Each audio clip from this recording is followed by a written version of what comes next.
Hello guys and welcome to Vlogging Project. Today I'm gonna do a quick comparison between the Blackberry KEYone and the Blackberry Passport. And before you say, oh this guy is crazy, this phone came like 3 years ago, this phone is new, it's running Android and everything.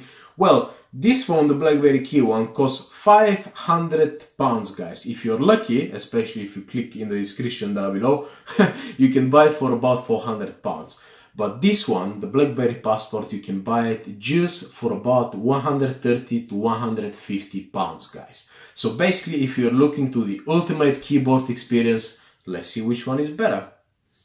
Now, before I start the comparison, guys, let me tell you a quick story about each of the phones you see over here. That's the Blackberry Leap. I recently got it simply because it cost only 50 pounds at the moment, which is crazy. I'm gonna have the review done very soon. Now, those two phones, the Blackberry KEYone, I've already released the review and I really love the phone apart from that annoying keyboard. Now, I bought the phone brand new, £500. It's way too expensive for basically a mid-range specifications. And about the Blackberry Passport, I bought it about 2 years ago. It wasn't new when I bought it, it was refurbished or something like that.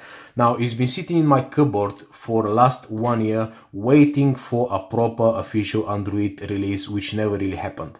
There were a couple of videos on YouTube showing the Blackberry Passport running an alpha Android version, and I was really excited. There was one prototype on sale on eBay as well. I'm not sure what the sale price is, but it was pretty high because it was running Android out of the box. And I was dreaming about the day that I'm gonna have a Blackberry Passport with full featured Android on it. But unfortunately that never happened, so it's about time to do the review of this one as well and to get rid of it. And I'm gonna be getting rid of it of this one very soon.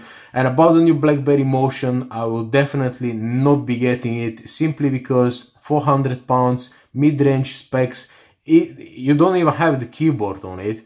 I'm really not for it. So anyway, about these two phones, you can run actually Android applications on the Passport. It's a little bit sluggish. You have to, update them manually. It doesn't support the automatic updates that you're getting on your Android phone, but at least you can run your favorite applications. It is an option. It's not very convenient, but at least is there. Unlike the Windows smartphone like the HP Elite X3, which I just cracked the screen, by the way. But anyway, so in terms of applications, I'm gonna give the win to the Blackberry KEYone over here. It's a newer device, you've got all the new updates, and it just, when it runs Android naturally, it's way better and convenient. Now about design and build quality, I love both phones.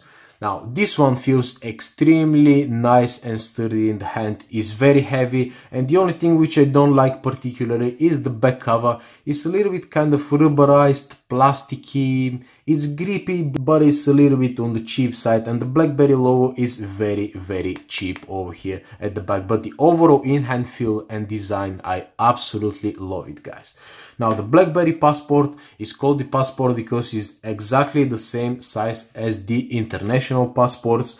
I really love the design as well. It's way too boxy for some people, but I definitely love it. It was one of my favorite phones when it came out, but unfortunately the back, again, I don't particularly like it because it has this kind of a rubberized texture which scratches way too easily. My one is mint because I've never really used it that much, but I've seen some ones which are pretty badly scratched and scuffed, and this Blackberry logo, it feels very nice and premium, but these small things are coming up at some point. So design wise, I like both phones. They're very different, so I'm gonna give it a tie over here.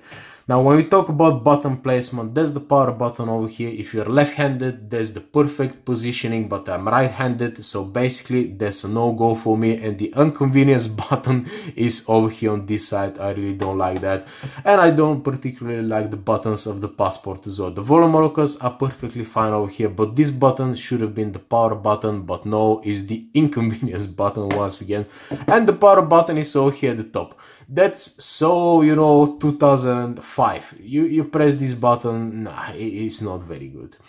Now, keyboard shortcuts, you can press U over here to unlock your screen, and you just swipe like that. Over here you've got the fingerprint reader, of course, very nice and handy. So unlocking those phones is a breeze. You're gonna have no problems with unlocking them. Now, keyboard shortcuts, you've got both on this phone and on this phone as well. Both of them keyboard shortcuts, but on this phone you've got keyboard shortcuts only with the stock launcher, which is not very good. I usually install, you know, Nova launchers, but for most people it's gonna be all right. Over here you've got no options for launchers, you've got only one launcher, so basically it is what it is. I don't mind in this case, but in this case I really mind, because they should have done something about it so you can incorporate these features into the new launchers. The problem is when you open up XDA developers website, you've got absolutely nothing for the Blackberry KEYone. Nothing, absolutely nothing. And when you remember, I mean, that's an Android phone, and it's really not good when you have absolutely no third-party development. What's the point then?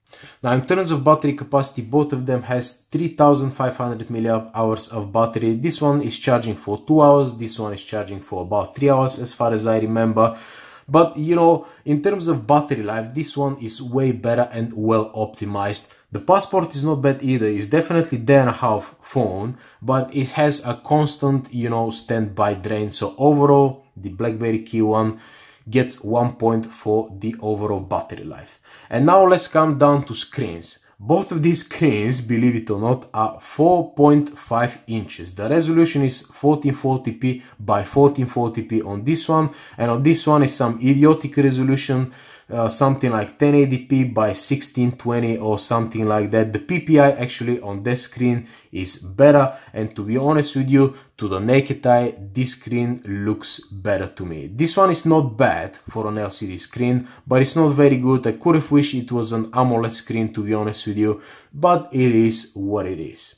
On both of those screens you can tweak the color calibration, so thumbs up to Blackberry for allowing this option to the regular users. Now let's talk about cameras quickly. You've got 8 megapixel camera over here and only 2 megapixel camera here. This camera over here is absolutely hilarious, guys. I mean, it's basically unusable. This one is 8 megapixels, but it's pretty bad as well. I mean, for 8 megapixels it should have been way better, but still in this case it is better than this one. And we turn the phones at the back. This one has a 12 megapixel camera and this one actually has a 13 megapixel camera. Now, on this camera over here, the photos even 3 years ago were not very good. I mean, there was autofocus issues with this camera, overexposing, so the camera on the Blackberry Passport is definitely no-go for me. Well, the back camera of the Blackberry KEYone is absolutely amazing, guys. It's one of the top cameras, easily compared to the S8 in many aspects. Of course, not that good in low light and in autofocus, but still in daylight and HDR is up there with the S8. Now, talking about sound, we've got only one bottom firing speaker on the Blackberry KEYone, where on the Blackberry Passport we've got 2 bottom firing speakers. They're supposed to be stereo, and the sound coming out of the Blackberry Passport is better in my opinion, guys. Let me show you a quick example. Okay, so let me just set up maximum volume on both phones, guys, and over here you can actually see the difference of how better this screen looks compared to the Blackberry KEYone. Check the brightness of the white dot. Anyway, that's something else. So now check this out.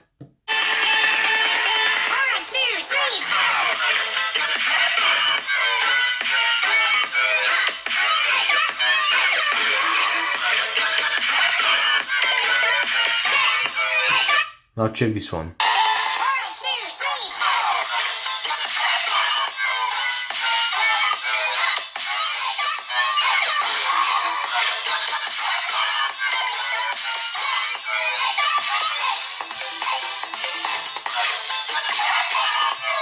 Let's come back.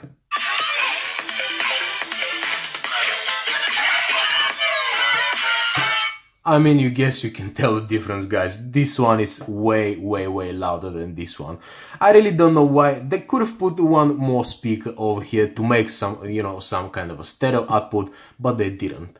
Now, one thing I should mention over here are the quick toggles. Let me show you what I'm talking about. When you swipe over here, it reveals your quick toggles. When you swipe over here as well.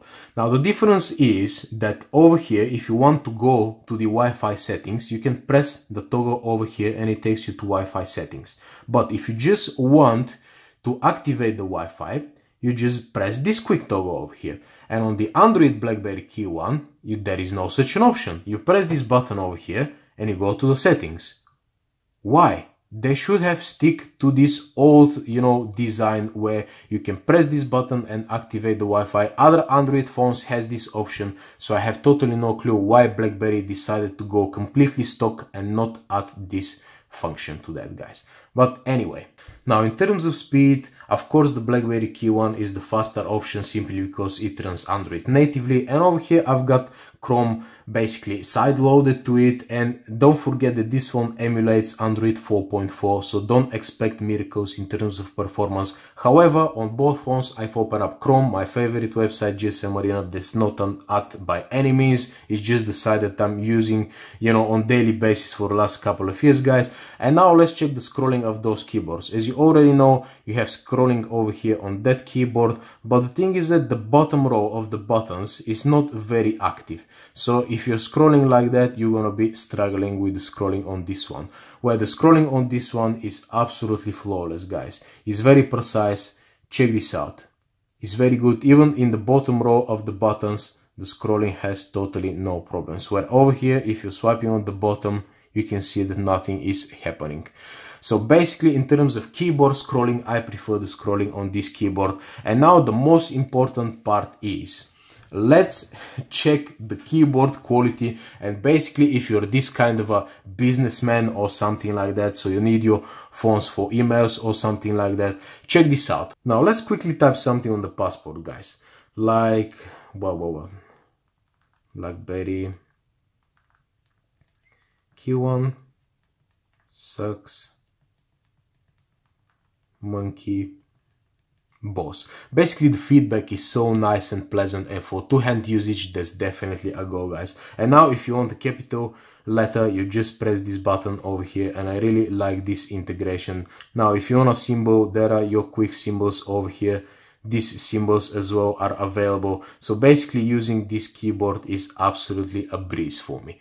One major disadvantage, it doesn't support Bulgarian language. Why, BlackBerry? Why you don't support Bulgarian language? Why? What you have against Bulgarians? I really don't understand that. But the situation on the BlackBerry KEYone is not very different as well. No Bulgarian language basically on the keyboard. Actually, you can't really assign any language on the hardware keyboard, and instead you have to use the software keyboard, which is absolutely ridiculous to me. So let's type something on this one over here. BlackBerry passport sucks, monkey boss. Now typing, I'm a little bit more used to this kind of typing, but if you have, bigger fingers, you're absolutely gonna struggle with this keyboard. As well as you want a capital letter, you hold this button, you press over here. It's a little bit awkward, guys, and the Alt button is over here for your digits. I mean, it's really confusing, and in my case I have to have two keyboards because of the Bulgarian language. So even if they have done an extra row of software buttons over here, there wouldn't be a solution because you've got this button, so you're gonna keep hitting them. And I really don't like the keyboard on this KEYone, guys. It's uncomfortable, and you can show the real keyboard review on my BlackBerry KEYone review, where I talk about quite a lot about this keyboard and why I don't like it.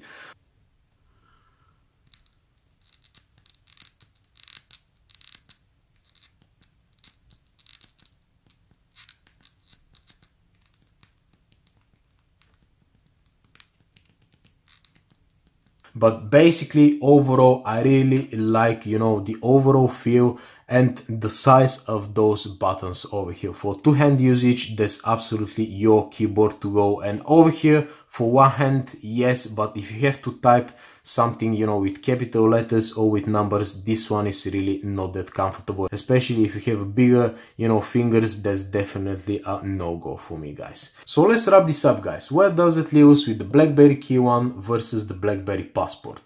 Now, the screen, the overall in-hand feel, the keyboard and the sound is better on the Blackberry KEYone. Also, the headphone output, I forgot to mention, is more or less similar.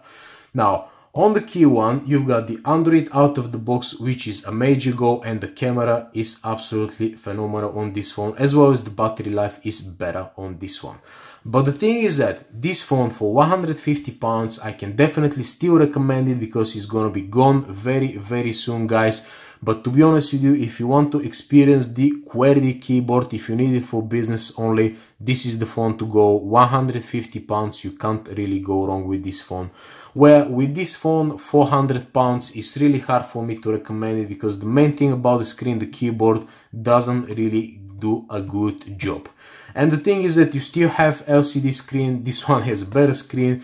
You still have only one speaker over here, guys, and basically apart from the camera, this phone is not worth the money. Of course, I'm gonna put links for the cheapest price of both of these phones if you decide to buy one or another, but honestly, I can't really recommend the Blackberry KEYone to anybody, guys. So thank you very much for watching and see you in the next one. Adios.